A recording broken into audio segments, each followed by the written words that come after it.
how important Yes. this is to the fans. Para sa'yo, gano'n ka-importante yung ganito naman yung mapapanood ng ka? Well, wait lang. Matawag si Miss Joy.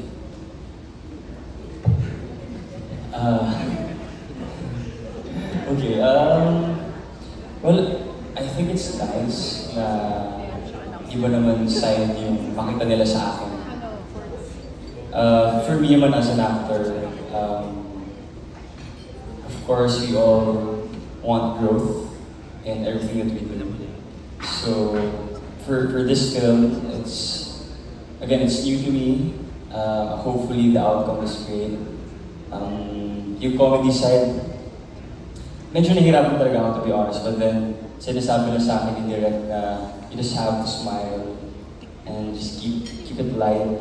Tapos, sobrang galing ng mga kasama ko. Like si Buboy, really. Sobrang galing mo. Pare, acting. Oo. Tsaka, bakit nga pala tinatanong ka niya about sobrang galing? Hindi ko kasi talaga alam. David, we'll be right back. But yeah, going back to your question, I'm super excited for them to see this other side of my acting career. So will you do more comedy project in the future? If it's nice, if the story is nice, I'll do it. Thank you so much po. And